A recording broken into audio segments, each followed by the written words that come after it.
अर्हन्तो भगवन्त इन्द्रमहिता सिद्धाश्च सिद्धिस्थिता आचार्य जिन शासनोन्नतिकरा पूज्या उपाध्याय का श्री सिद्धांत सुपाठ का मुनिवरा रतन त्रय आराधका पंचैते परमेष्ठिन प्रतिदिनं कुर्वन्तु नो मंगलम कुर्वन्तु नो मंगलम।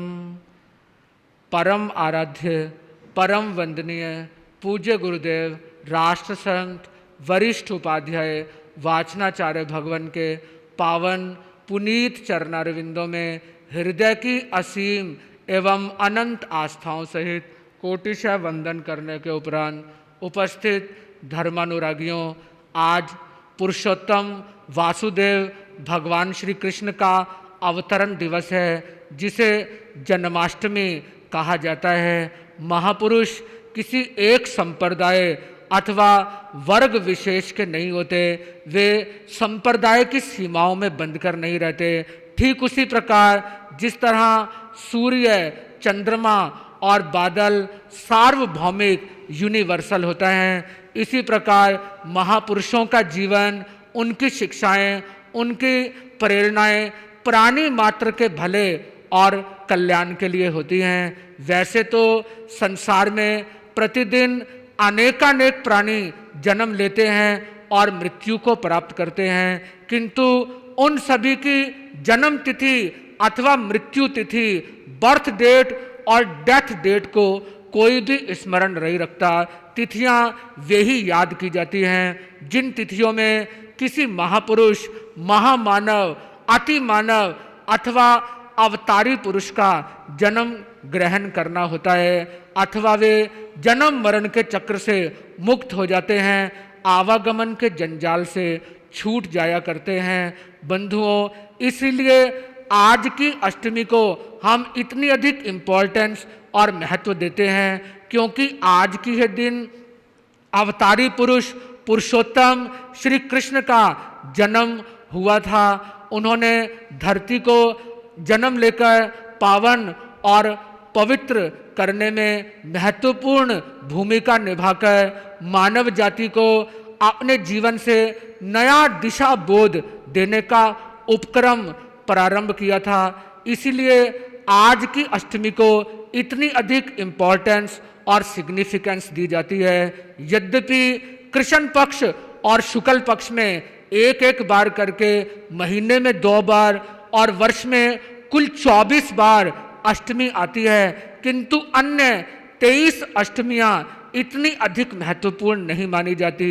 किंतु आज की अष्टमी की प्रत्येक नर नारी अत्यंत आनंद, परम उल्लास और श्रद्धा पूर्वक आराधना करता है, उसे मनाता है, सेलिब्रेट करने की चेष्टा और प्रयत्न करता है। संसार में अनंतानंत पुरुष हुए हैं, हो रहे हैं और होते रहेंगे, किंतु लोग सभी को पुरुषोत्तम नहीं कहते।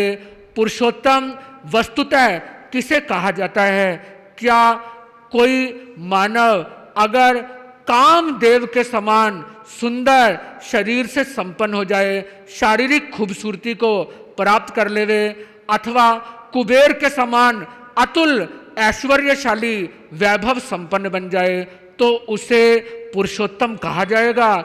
नहीं, कदापि नहीं।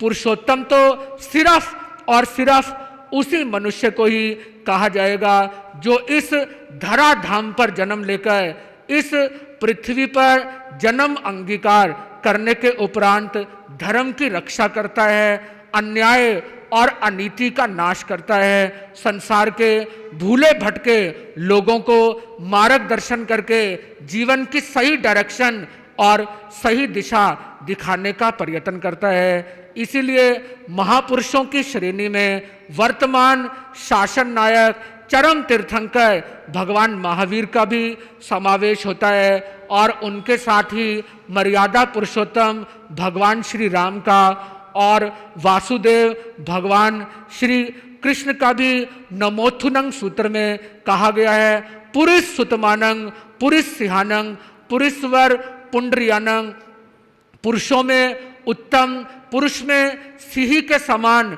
पराक्रमी, पुंडरीक कमल के समान विशेष शोभा प्राप्त करने वाले ऐसे उत्तम महापुरुष होते हैं। ये 54 उत्तम महापुरुष कहे गए हैं। संक्षेप में 24 तीर्थंकर, 12 चक्रवर्ती, 9 बलदेव और 9 वासुदेव, 63 शलाका पुरुषों में से 9 प्रति वासुदेवों को इस श्रेणी से सेपरेट और अलग कर दिया गया है। हालांकि वे भी श्लाघनीय पुरुषों में आते हैं, किंतु फिर भी वे अपने जीवन में कुछ ना कुछ ऐसी भूल कर बैठते हैं, कुछ ना कुछ ऐसी त्रुटि का सेवन कर लेते हैं जिसके कारण वासुदेव के हाथों उनका संहार होता है।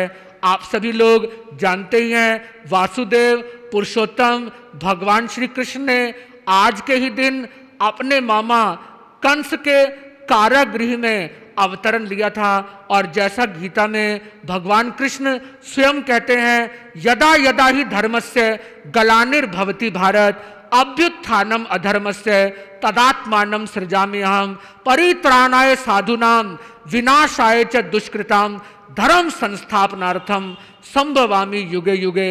जब जब धर्म की हानि होती है, अधर्म का बोलबाला हो जाता है, तब मैं स्वयं को उत्पन्न करता हूँ साधुओं की रक्षा करने के लिए और कुकर्मियों का नाश करने के लिए। मैं युग युग में स्वयं को उत्पन्न करने की चेष्टा, प्रयास और प्रयत्न निश्चित तौर पर करता हूँ। बंधुओं, जिस समय भगवान श्री कृष्ण का जन्म हुआ था, उस समय भी धर्म न्याय नीति के विद्वेषियों की कोई कमी, कोई अभाव नहीं था। यथा कंस, जरासंध, दुर्योधन, नरकासुर, कालिय नाग, काल यवन आदि दुष्ट इस धरती को त्रसित कर रहे थे।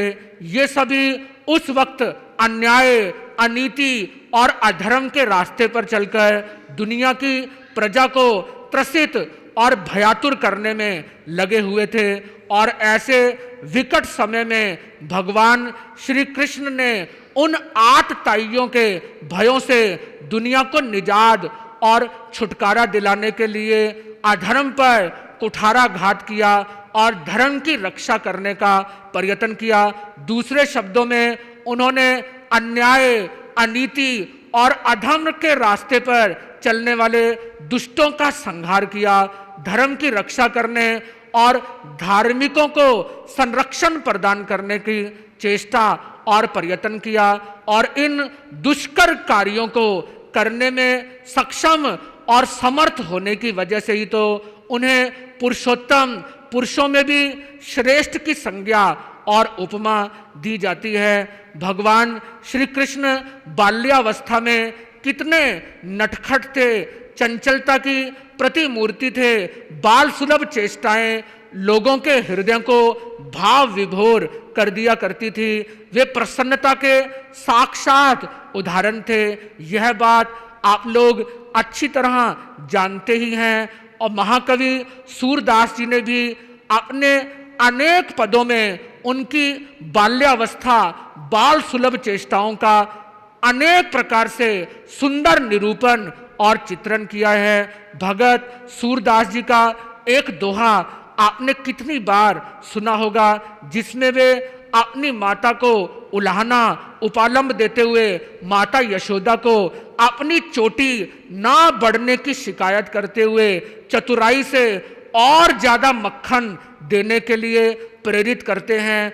अनुनय, आग्रह और उनसे रिक्वेस्ट करने का प्रयत्न करते हैं। मैया मोरी कब हूँ बढ़ेगी मेरी चोटी, मैया माँ मुझे बता कि मेरी ये चोटी कब बढ़ेगी। तू तो मुझे बार बार ये कहती है कि अगर मैं दूध का सेवन और प्रयोग करूँगा तो दूध पीने से मेरी चोटी लंबी हो जाएगी। नहाते हुए, गुथने का प्रयत्न करते हुए, काटते हुए या नागिन की तरह धरती को लौटती हुई छूती हुई, स्पर्श करती हुई चलेगी, किंतु यह तो अभी भी वहीं की वहीं एज इट इज, ज्यों की त्यों है। यह तनिक भी बड़ी नहीं हुई, इसमें तनिक भी बढ़ोतरी आज तक भी नहीं हो पाई। मुझे तो लगता है कि तू मुझे बहला फुसलाकर, कच्चा दूध पिलाकर ही टरका देती है, मक्खन और रोटी तो देती ही नहीं है, जिस कारण से मेरी चोटी अब तक नहीं बढ़ रही। मुझे लगता है कि मेरी चोटी ना बढ़ने के लिए यही वजह और यही कारण है। कितनी चतुराई से, डेफ्टनेस से वे अपनी बात अपनी माता के समक्ष प्रस्तुत करते हैं, किंतु ये सब बातें करने के पीछे उनका प्रयोजन कुछ और कुछ अलग ही था। अपने घर से और गोकुल के अन्य घरों से उन्हें जो कुछ भी दही, दूध, मक्खन आदि मिल जाता था, वे उन सभी पदार्थों को ले जाकर ग्वाल बालों को, अपने साथ गौओं को चराने वाले गोपियों को उदारता पूर्वक उपलब्ध करा दिया करते थे। देने में कोई संकोच और कोई हेजिटेशन नहीं करते थे।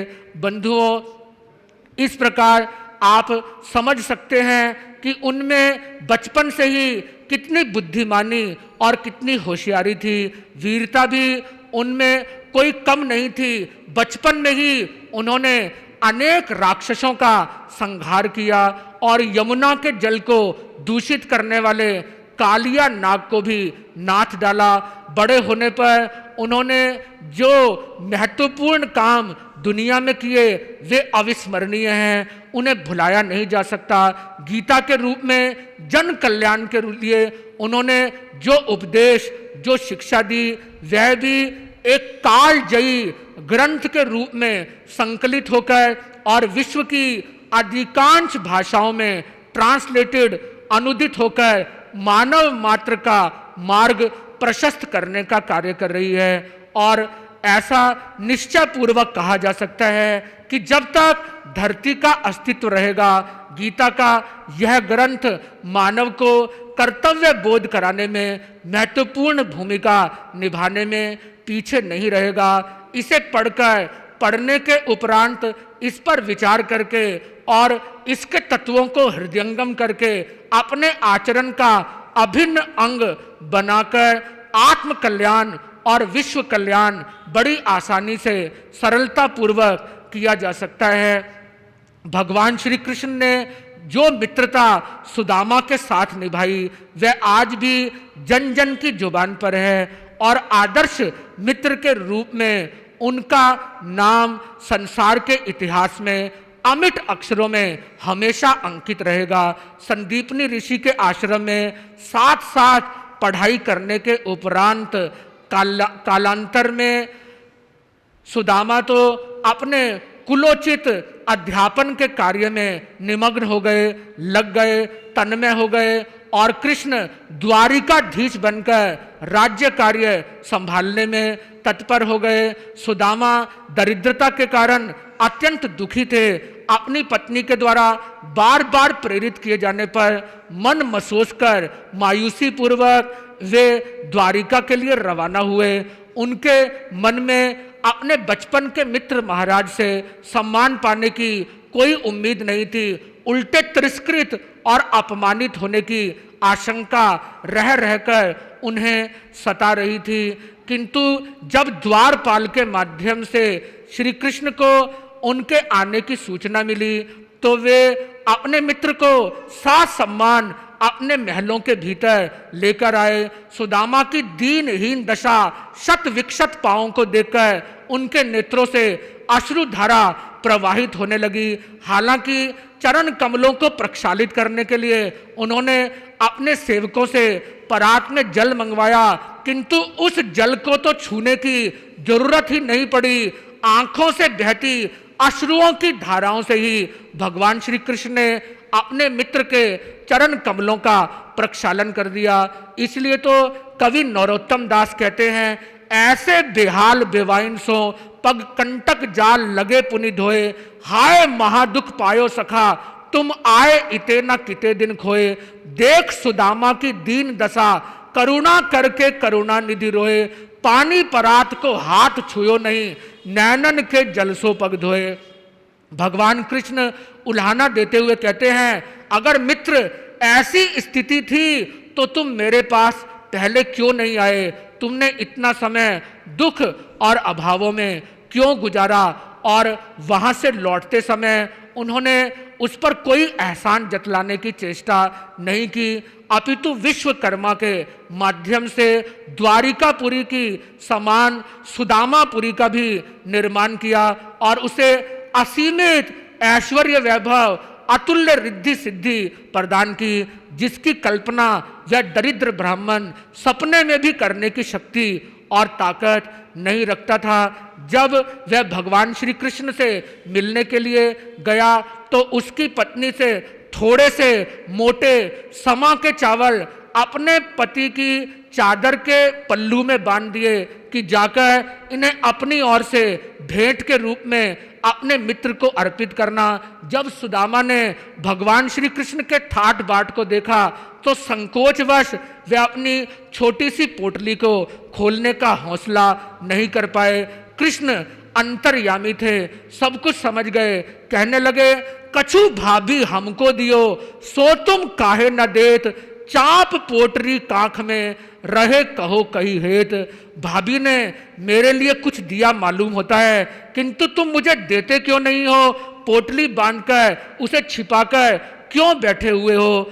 सुदामा ने संकोचवश पोटली खोलनी शुरू की, किंतु कपड़ा इतना जर्जरित और जीर्ण शीर्ण हो गया था कि खोलने की चेष्टा करते ही वह फट गया और थोड़े से चावल जमीन पर बिखर गए।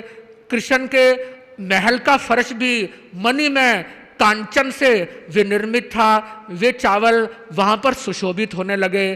चावलों का गिरना था, कृष्ण ने लपक कर उन्हें उठा लिया और कच्चे ही चबाना शुरू कर दिया। किसी कवि ने कहा है, भौन भरे पकवान मिठाइन, लोग कहें निधि हैं सुषमा के, सांझ सवेरे पिता अभिलाषत, दाख न चाकत सिंधु क्षमा के, ब्राह्मण को एक दुखिया, शेर पाउक चाउर लाओ समा के, प्रीत की रीत कहा कहिए तही, बैठे चबावत कंत रमा के। रमापति भगवान कृष्ण की महिमा का तो कहना ही क्या है, जिनके भवन पकवानों और मिठाइयों से भरे हुए थे, रिद्धि सिद्धि की कोई कमी नहीं थी। पिता सांझ सवेरे लाख निहोरे करते थे, किंतु जो एक दाख द्राक्षा अपने मुंह में डालने के लिए तैयार नहीं होते थे, वे भगवान कृष्ण एक गरीब ब्राह्मण के द्वारा लाए हुए मोटे कच्चे चावल बैठकर चबाने लगे और उन्हें चबाते हुए उन्हें अलौकिक आनंद की अनुभूति हो रही थी। भगवान कृष्ण ने मित्रता का जो आदर्श संसार के सामने प्रस्तुत किया वह अनुपम और विलक्षण है और उसकी दूसरी मिसाल दुनिया के इतिहास में मिल पाना कदापि मुमकिन और संभव नहीं है। भगवान श्री कृष्ण अनूठी बहुमुखी प्रतिभा के वर्सेटाइल जीनियस महापुरुष थे। जहां उन्होंने मित्र के रूप में एक अनूठा आदर्श संसार के सामने प्रस्तुत किया, वहां उन्होंने शांति स्थापना के लिए शांति दूत का फर्ज निभाने से भी कोई संकोच नहीं किया। वे कोई छोटे मोटे राज्य के अधिकारी सम्राट नहीं थे, 3 खंडों के अधिपति द्वारिकाधीश थे, किंतु फिर भी महाभारत के युद्ध का आगाज होने से पूर्व महाभयंकर तुमुल संग्राम में घोर नरसंहार को टालने की इच्छा और भावना से वे पांडवों की ओर से एक संधि प्रस्ताव समझौते का मसौदा लेकर दुर्योधन के पास गए और उन्होंने अत्यंत शांतिपूर्ण नपे तुले मर्यादित वचनों में अपनी ओर से एक सुझाव दिया। दुर्योधन, मैं नहीं चाहता कि युद्ध हो, तुम अगर राज्य चाहते हो तो बशर्ते तुम सारे राज्य पर अपना अधिकार बनाए रखो, किंतु 5 गांव पांडवों को दे दो, वे वहीं पर अपनी सत्ता चला लेंगे आखिर वे भी तो राजपुत्र हैं, क्षत्रिय हैं। भिक्षा मांगकर निर्वाह करना तो उनके लिए मुमकिन और संभव नहीं है। इसलिए युद्ध टालने के लिए अगर इस शांतिपूर्ण प्रस्ताव को मान लिया जाए तो मानवता की रक्षा हो सकती है और ऐसा करने में तुम्हारा भी कोई नुकसान नहीं होगा। किंतु जब मस्तक पर मृत्यु की काली घटा मंडरा रही होती है तो उस वक्त सुबुद्धि काम करना छोड़ देती है। शांति दूत भगवान श्री कृष्ण भीष्म पितामह, महात्मा विदुर और गुरु द्रोणाचार्य के जैसे उत्तम गुरुजनों के समझाए जाने पर भी दुर्योधन टस से मस नहीं हुआ। उल्टे उसने अहंकार पूर्वक भगवान कृष्ण का ही तिरस्कार कर दिया। उसने कहा, सुच्याग्रम न दास्यामि विना युद्धेन केशव। केशव, मेरी बात कान खोलकर सुन लो। मैं युद्ध के बगैर सुई के नोक जितनी भूमि भी देने के लिए तैयार नहीं हूं। क्षत्रिय वह है जो किसी के पास मांगने के लिए नहीं जाता। अपनी भुजाओं की ताकत के आधार पर वह धरती मांगता नहीं अपितु जीतता है। और तुम वनवासियों के दूत बनकर मेरे पास आ गए हो। तुम बचपन में दूध दही चुराते रहे हो, गऊओं को चराते रहे हो। तुम राजनीति की बातें कैसे जान सकते हो? इसलिए व्यर्थ में हमारे पारिवारिक विवाद में उलझने की कोई आवश्यकता नहीं है। आइंदा भूल कर भी मेरे पास इस किस्म के प्रस्ताव लेकर मत आना। दुर्योधन के द्वारा तकासा जवाब दे दिए जाने पर श्री कृष्ण भारी मन से वापस लौटे और उन्होंने पांडवों को उनका हक अधिकार दिलाने का सारा उत्तरदायित्व जिम्मेदारी अपने ऊपर ले ली। महाभारत के युद्ध की सारी गोटियां, सारी बिसात भगवान श्री कृष्ण के द्वारा ही कुशलता पूर्वक बिछाई गई थी और भगवान कृष्ण के सहयोग, सहायता और मार्गदर्शन से ही पांडवों ने विजय श्री को प्राप्त किया। हालांकि युद्ध में उन्हें गाहे बगाए, ऑफ एंड ऑन, विषम और विकट परिस्थितियों का सामना करना पड़ा। एंडलेस मोड पर आकर, डेडलॉक की स्थिति में आकर वे कई बार खड़े हुए, किंतु फिर भी भगवान श्री कृष्ण ने विशेष प्रयत्न, सावधानी, चतुराई और विदग्धता पूर्वक उन्हें हर मुश्किल हालात से बाहर निकाला और प्रतिकूल परिस्थितियों को अनुकूल बनाने में उनकी मदद की। यदि यह कह दिया जाए कि उनके सहयोग और उनके मार्गदर्शन से ही पांडवों को विजय श्री प्राप्त हुई थी तो इसमें कोई अतिशयोक्ति नहीं होगी। युद्ध के दौरान समय समय पर उन्होंने पांडवों का अभूतपूर्व मार्गदर्शन किया, उन्हें सलाह दी, उन्हें बताया कि इस स्थिति में क्या समाधान उनके लिए उपयुक्त है। क्योंकि श्री कृष्ण वासुदेव थे और शास्त्रों के मुताबिक वासुदेव अगर अपने जीवन काल में 360 युद्ध भी लड़े तो भी उनकी हार और पराजय किसी स्थिति में, किसी भी दशा में नहीं हो सकती है। भगवान श्री कृष्ण बचपन से ही हमेशा परोपकार के, दूसरों की भलाई के कार्यों में संलग्न रहते थे।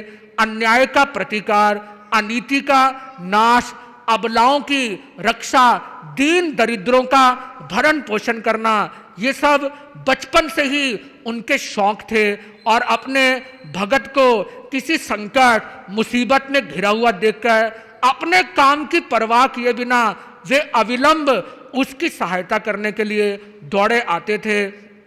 और क्योंकि भक्तों की भक्ति और उनके गुणों का आकर्षण उन्हें विशेष रूप से अपनी ओर खींच लेता था। महाकवि भगत सूरदास जी इसीलिए तो कहते हैं कि वे अर्जुन को भी कहते हैं, हम भक्तन के भक्त हमारे, सुन अर्जुन प्रतिज्ञा मेरी, यह व्रत टरत न टारे। अर्जुन को वे कहते हैं कि मैं भक्तों का हूं और भगत मेरे हैं। मैंने अपने भक्तों की रक्षा करने का प्रण लिया हुआ है और कैसी भी स्थिति क्यों ना बन जाए, किंतु मैं अपने इस प्रण और प्रतिज्ञा को कदापि टूटने नहीं दूंगा।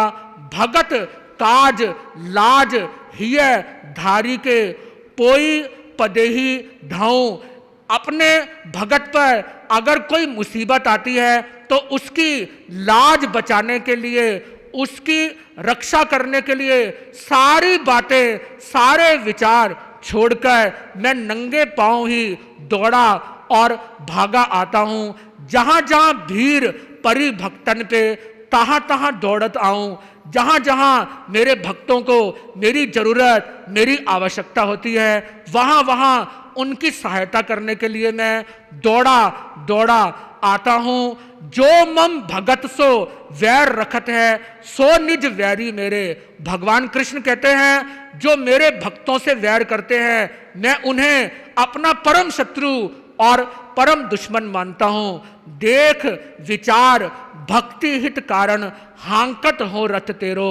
वे अर्जुन को कहते हैं अर्जुन तू खुद विचार कर, कहां मैं और कहां तुम्हारा सारथी बनकर मैं तुम्हारे रथ को हाँक रहा हूं। यह सिर्फ तुम्हारी भक्ति की वजह से ही है कि भक्ति के कारण मैं वशीभूत होकर तुम्हारा मार्गदर्शन करने के लिए, हालांकि मैंने युद्ध भूमि में शस्त्र ना उठाने की प्रतिज्ञा की है, किंतु फिर भी कदम कदम पर तुम्हारा साथ देने के लिए यहाँ पर खड़ा हुआ हूँ। भगवान कृष्ण में गुण ग्राहकता, पर दुख कातरता और परोपकार की भी उत्तम भावना, उत्तम प्रकृति बचपन से ही विद्यमान थी।